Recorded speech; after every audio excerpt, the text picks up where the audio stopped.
नमस्कार, KCN TV India में आपका स्वागत है। मैं हूं माया पांडे। आइए डालते हैं ताजा खबर पर एक नजर। मैं ललित सिंह राजपाल, संपादक प्रबंधक विराट वाणी। आज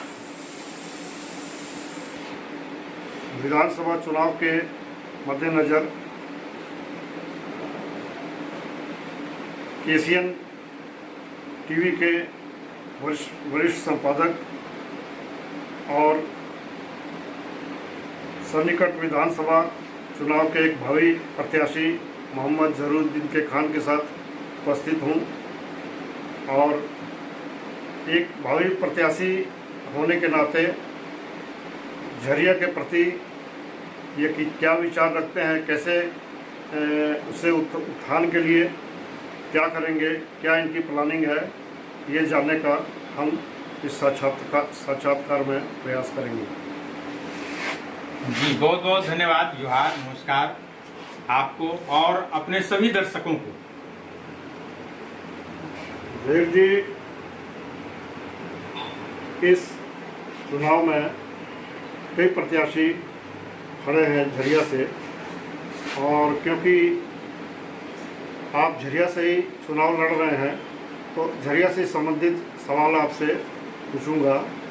तो आज झरिया की जो दुर्दशा है, इससे उसका उद्धार किस तरह आप करेंगे, क्या आपकी प्लानिंग है वहाँ की जनता के लिए, वहाँ की मजदूरों के लिए, उसको स्पष्ट करें। जी ऐसा है कि झरिया, जैसा कि आप सभी जान रहे हैं, झरिया उजड़ते जा रहा है। इसको बचाने की बात नहीं की जाती है और झरिया पर सिर्फ राजनीति और झरिया को सिर्फ अपना एक उगाही का एक स्थान बना के रख दिया गया है। एक चंदा, एक धंधा बना के रख दिया गया है। यूनियनें दिनों दिन काबिज होती जा रही हैं। मजदूरों का शोषण ही शोषण हो रहा है। जी हमारा प्लानिंग ये है कि अगर जनता ने मुझे मौका दिया तो मैं एक प्लानिंग लेकर के चल रहा हूँ।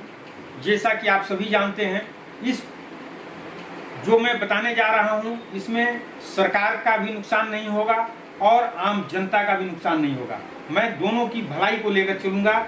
इस मुद्दे पर कोई गंभीर नहीं दिख रहा है। मैं गंभीरतापूर्वक इस पर काम करूँगा और इस तरह से काम करूँगा कि झरिया, जो कोयला राजधानी के रूप में जाना जाता है, भारत ही नहीं पूरे विश्व में विख्यात है और अच्छी क्वालिटी का यहाँ पर कोयला है। और इसी कोयले को निकालने के लिए भारत सरकार, बीसीएल, सेल, टाटा, सभी संस्थान जो है यहाँ पर अपनी अपनी कंपनियां खोलकर अपना कोयला निकासी का काम कर रही हैं और अब आउटसोर्सिंग कंपनियों को लगा दिया गया है। जी ऐसा है कि लोगों का विस्थापन हो रहा है, लोगों की जमीनें जा रही हैं।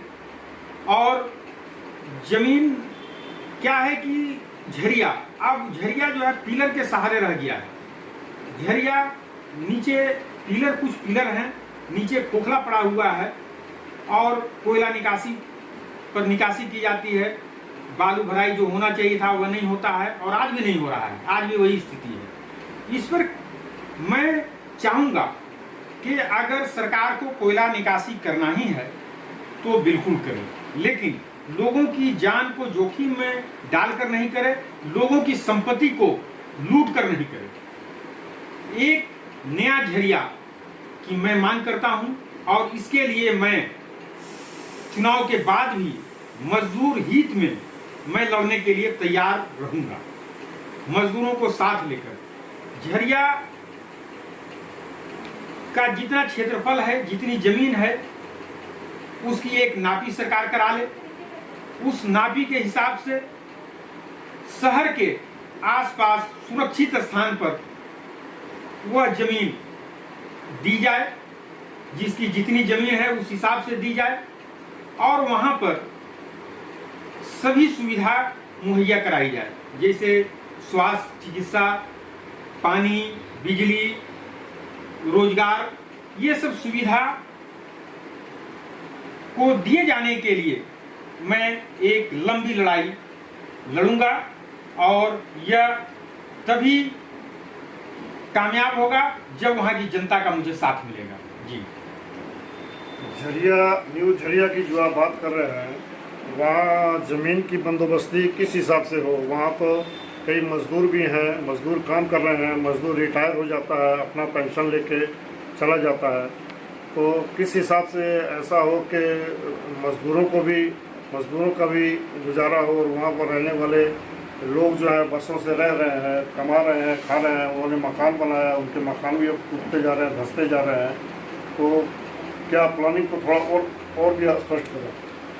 जी, ऐसा है कि जिनकी ज़मीनें जा रही हैं या जिनका जीवन समर्पित हो गया है खदान में काम करते करते, वह लोग स्वेच्छा से नहीं जा रहे हैं, स्वेच्छा से प्लान नहीं कर रहे हैं, वह मजबूरीवश कर रहे हैं।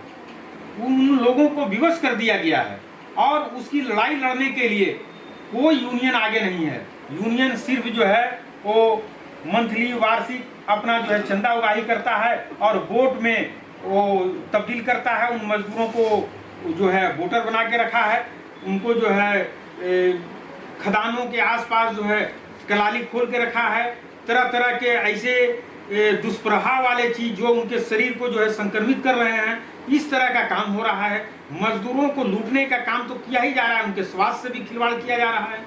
तो न्यू झरिया जो अगर बनेगा, सरकार सही तौर पर जिसकी जो जमीन है, रैती जिसकी जमीन है उसको दे।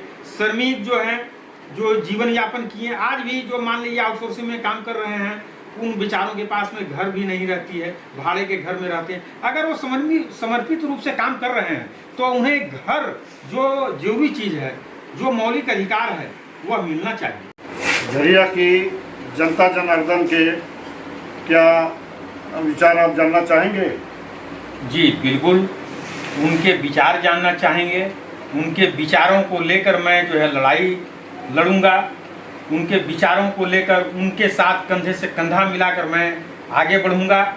उनके विचारों को मैं अपनी कलम के माध्यम से, हमारे पास प्लेटफॉर्म है, सोशल मीडिया के साथ साथ हमारे पास में धनबाद टुडे डिजिटल मीडिया है, केसीएन टीवी चैनल हमारा खुद का है, इसलिए हमारे पास में बहुत सारे प्लेटफॉर्म हैं और इन प्लेटफॉर्मों के माध्यम से मैं जो है सरकार तक को आवाज़ उठाऊंगा और ज़रूरत पड़ी तो जन आंदोलन का रूप भी इसे देने का प्रयास करूंगा। इसलिए कि आपको मैं बताता चलूं कि मेरा नाम मोहम्मद जहीरुद्दीन खान हुआ। मैं झरिया से भावी विधानसभा प्रत्याशी आपके समक्ष आ रहा हूं और अभी हाल में लोकसभा चुनाव भी मैंने लड़ा था। मुझे बहुत ही अच्छा रिस्पांस मिला था फेस वैल्यू पर, और जनता की मांग पर, झरिया की जनता की मांग पर मैं आपके समक्ष आ रहा हूं।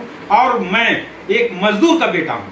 हमारे पिताजी पूरा जीवन समर्पित कर दिए। यहीं पर झरिया में लोदना कोलेरी खदानें हुआ करती थी, आज तो बंद हो गई हैं, सिर्फ कार्यालय वहाँ पर हैं। तो लोदना में हमारे पिताजी थे, वो माइनिंग डिपार्टमेंट में थे, वो एक मजदूर थे, 8 घंटा पक्का ड्यूटी करते थे।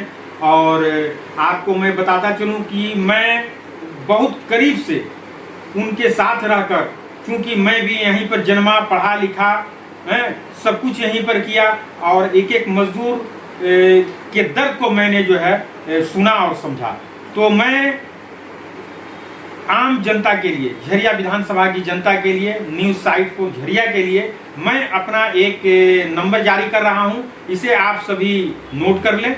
और हमारा नंबर है 8789366223। एक बार फिर इसे मैं दोहरा रहा हूं, आप सुन लें, 8789366223। इसी के साथ ही साथ हमारा एक कार्यालय है जो फूस बंगला में ही स्थित है, झरिया विधानसभा में ही स्थित है।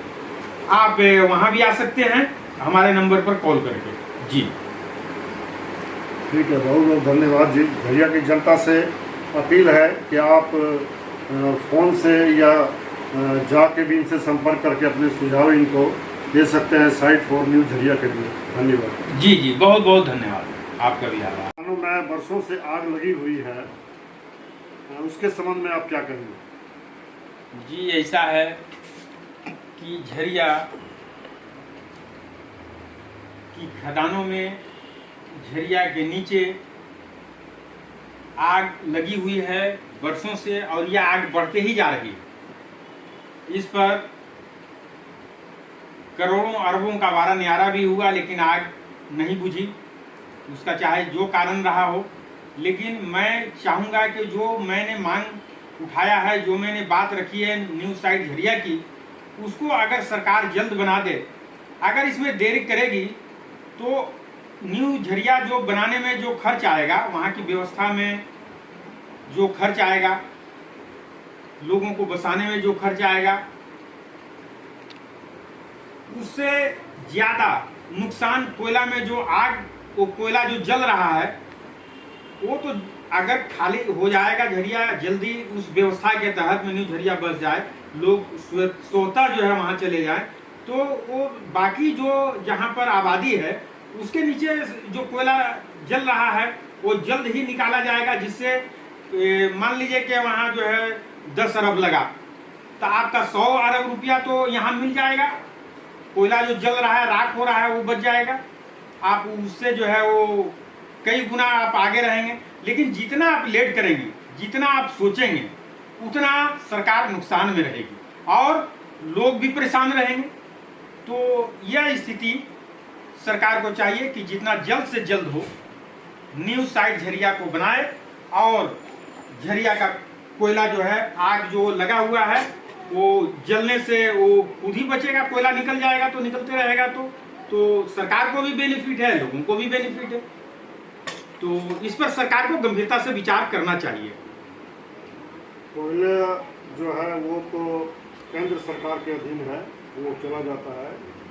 झारखंड सरकार को कुछ रॉयल्टी मिलती है, तो झारखंड सरकार को चाहिए वो केंद्र सरकार से भी संपर्क करे और नया झरिया बसाने के लिए हर संभव जो सहायता है उनसे भी ली जाए। बिल्कुल बिल्कुल, आपका कहना बिल्कुल ही सही है कि राज्य सरकार को पहल करने की आवश्यकता है, केंद्र सरकार से बात करने की आवश्यकता है, और आपस में मिलजुल कर झरिया की जो वर्तमान स्थिति है इससे उबरा जा सकता है। लोगों को निजात मिल सकती है, लोगों को राहत मिल सकता है, लोगों की जिंदगी बचाई जा सकती है, और जो कोयला जो राख हो रहा है, जल रहा है अरबों अरब का, उसे भी बचाया जा सकता है। जी धन्यवाद, बहुत बहुत धन्यवाद आपको।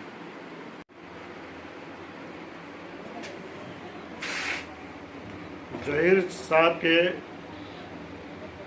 प्रस्ताव से जो इन्होंने सरकार को दिया है, मैं बिल्कुल उससे सहमत हूँ। मैं भी यहाँ का बासिंदा हूँ, झरिया में ही जन्मा हूँ, मेरा भी झरिया से लगाव है।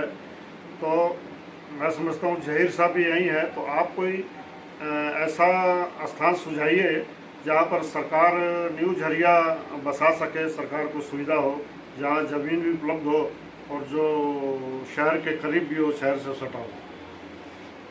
जी बिल्कुल, मैं इसका पक्षधर हूँ कि न्यू झरिया अगर बनता है, न्यू झरिया का मतलब है कि एक ही जगह सर्वसुलभ व्यवस्था हो, या जैसा कि शहर के आसपास हीरक रोड के इलाके में, हीरक रोड के किनारे बहुत सारी ज़मीनें अभी भी खाली हैं, उसको सरकार अपने अंडर में लेकर और वहाँ पर न्यू झरिया का प्रपोजल अगर करे, तो मैं नहीं समझता, पूरी व्यवस्था अगर वहाँ पर सुचारू ढंग से सब करके दे, तो मैं नहीं समझता हूँ कि झरिया की एक एक जनता वहाँ जाने के लिए नहीं तैयार रहे। लेकिन आज हो रहा है कि किसी को बेलगड़िया, किसी को दूसरे जगह, किसी को तीसरे जगह वो बांट दिया जाता है, और एक छोटा छोटा सा कमरा दिया जाता है और कोई सुविधा नहीं दी जाती है, इसीलिए लोग नहीं जाते हैं। अगर अच्छे ढंग से व्यवस्था हो, और सबसे पहले मैं चाहूँगा कि जो खनिक हैं, जो अपना जीवन जो है समर्पित कर दिए हैं देश कि कोयला निकालने में देश की ऊर्जा को बनाने के लिए सबसे पहले उनको जो है जमीन अलाउड किया जाए, आगे पीछे सबको किया जाए कि न्यू झरिया में ही पहले खनिकों को किया जाए, फिर रैयतों को किया जाए, और फिर और भी जो लोग जिनके पास जमीन नहीं है लेकिन वो रह रहे हैं, रोजगार जुड़े, वो कहाँ जाएंगे, उनके लिए भी वैसे लोगों को भी वो सुविधा दे, वो भी जो है उनके अधिकार क्षेत्र में आता है। और वहाँ पर अगर पूरी व्यवस्था मिलती है जैसा कि झरिया में था, सारी व्यवस्था उस तरह से अगर व्यवस्था एक जगह सबको मिलेगी, एक खदानों में काम करने वाले, दूसरे रैयत, और तीसरे वैसे लोग जिनके पास में न रैयत हैं और न खनिक हैं लेकिन वहाँ रह रहे हैं, अपना रोजगार पेट भर रहे हैं, उन लोगों को भी दिया जाना चाहिए। वो भी हमारे ही लोग हैं, वो भी जो है झरिया विधानसभा में ही रहते हैं, बरसों से रह रहे हैं, वो कहाँ जाएंगे। तो इस तरह की व्यवस्था सरकार नहीं बना पाई है अभी तक, जिसके कारण झरिया में लोगों की जान जा रही है, झरिया में लोग जमींदोज हो रहे हैं, झरिया में सड़कों पर गोप बन रहा है। झरिया आरएसपी कॉलेज को देख लीजिए, आज जो है खंडहर बना के रख दिया गया है, खिड़की दरवाजा चोरी हो गया है, मुख्य सड़क के किनारे, मुख्य सड़क वहाँ की सुरक्षित है, कॉलेज भी सुरक्षित है, अभी तक तो कुछ नहीं हुआ। और बरसों पहले ही जो है वो खाली करा दिया गया, और फिर जो है वो नया बजट पास करके कभी बेलगड़िया भेज दिया गया, कभी डिगवाडी जो है वो रोपवे में जो है उसको ट्रांसफर कर दिया गया, कभी जामाडोवा भेज दिया गया। गजब स्थिति है, लोगों को भी तरह तरह से इधर उधर जो है छितर बितर कर दिया जा रहा है, शिक्षण संस्थानों को भी किया जा रहा है। तो इस तरह से नहीं चलेगा, यह तो नहीं चलने देंगे। और मैं झरिया की जनता को, झरिया विधानसभा के एक एक वोटरों को मैं आश्वस्त करता हूं कि मैं झरिया से भावी उम्मीदवार हूं। अगर आपने निष्पक्ष रूप से, अगर आपने एक जुझारू उम्मीदवार, कर्मठ उम्मीदवार को, मैं एक पत्रकार हूं, कोई राजनीति में नहीं रहा हूं, लेकिन मैं मजबूर होकर आप लोगों के दुख दर्द को देखकर समझकर, चूंकि मैं भी वहीं का हूं, इसीलिए मैं करीब से आपकी समस्याओं को, दुख को, दर्द को देख रहा हूं, समझ रहा हूं। आज इसीलिए मुझे चुनाव में आना पड़ा, इसलिए कि जो चुनाव में आते हैं वो जो है झरिया में रहते भी नहीं हैं, उनको क्या वहां की दर्द से जो है पता है कि वहां की दर्द क्या है। वह सिर्फ लूटने खसोटने का काम करते हैं और राजनीति करते हैं, यूनियन बनाते हैं, चंदा वसूलते हैं। इन सबों पर विधिवत रूप से रोक लगने की आवश्यकता है। झरिया की जनता को सुरक्षित करूंगा, सरकार को भी जो कोयला की निकासी हो रहा है उसमें भी मैं मदद करूंगा। जी सही है आपका कहना कि झरिया की जनता को अगर हीरक रोड के आसपास कहीं जमीन सरकार उपलब्ध करा दे तो कृषि बाजार भी नज़दीक हो जाएगा। जी बिल्कुल, कोयला मंडी भी नज़दीक हो जाएगी, हवाई अड्डा मिल जाएगा। जो झरिया से सुविधाएं छिन गई हैं, हट गई हैं, वो फिर न्यू झरिया के लिए उपलब्ध हो जाएंगे। बिल्कुल बिल्कुल, ये बिल्कुल ठीक है, आपका सुझाव ठीक है। मैं समझता हूँ झरिया के सभी नागरिकों को भी इसको मानना चाहिए, है ना, सूझबूझ से काम लेना चाहिए, अपने एक एक वोट का बिल्कुल बिल्कुल अपने वोट का सही इस्तेमाल करें। और कोयला जो है वो देश की अमानत है, उससे कल कारखाने चलते हैं और सहज ही सरकार को कोयला निकासी में जनता भी सहयोग करे, और सरकार को चाहिए वो जनता को सहयोग करे, उनके रहने के लिए, उनके व्यापार के लिए वो जगह उपलब्ध कराए। ये बहुत अच्छा सुझाव है, धन्यवाद। आपका भी बहुत बहुत धन्यवाद। आज के लिए बस इतना ही, हम फिर मिलेंगे जल्द। आप बने रहे हमारे साथ। केसीएन टीवी इंडिया की पूरी टीम को दीजिए इजाजत। नमस्कार।